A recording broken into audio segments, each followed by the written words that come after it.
I was a 19-year-old kid and I was miserable. I was in love with my high school sweetheart.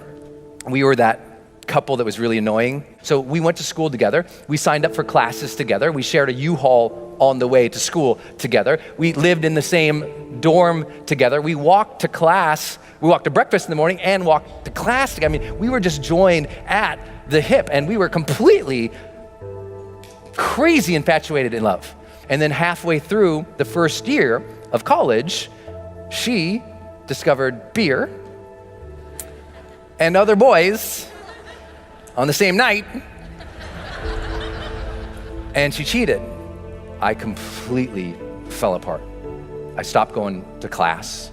I barely ate anything, certainly nothing healthy. I stopped studying. I just stopped caring about the world. Literally couldn't get out of bed. And I never thought about it until years later. Reading changed my life because I was still reading.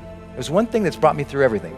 And I happened to pick up the school newspaper and I opened it up and there was this full-page ad.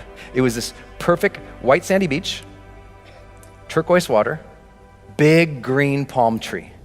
And across the top of the ad, it said, "Escape."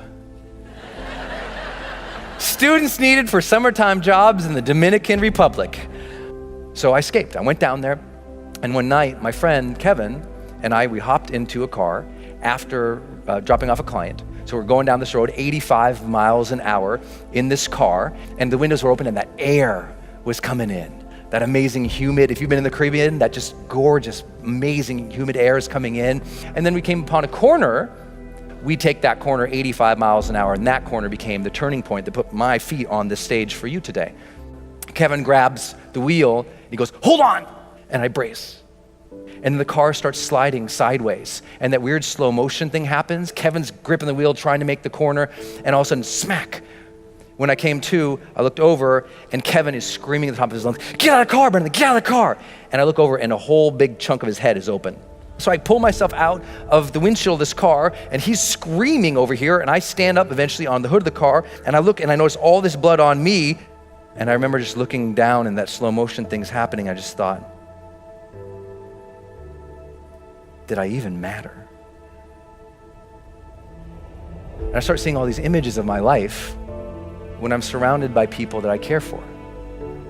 There's a cake in front of me. Here's my friends singing.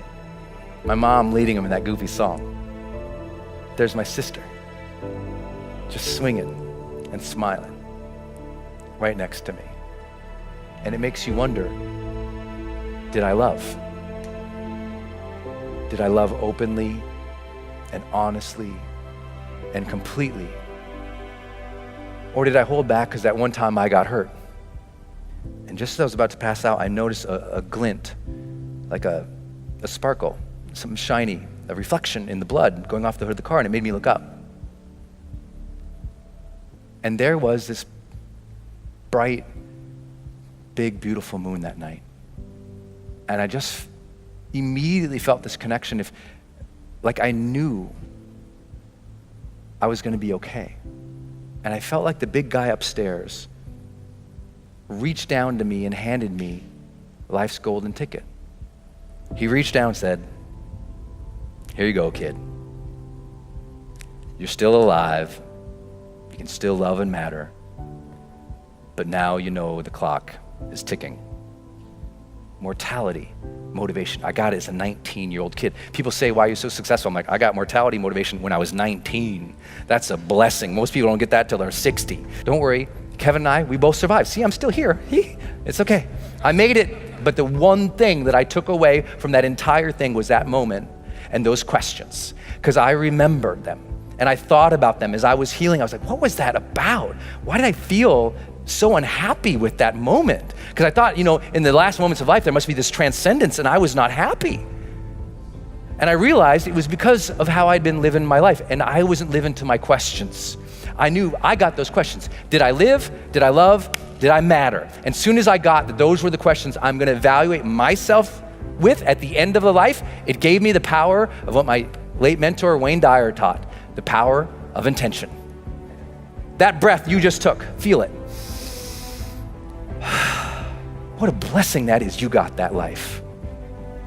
what a blessing is you got that breath. That means you still got something inside.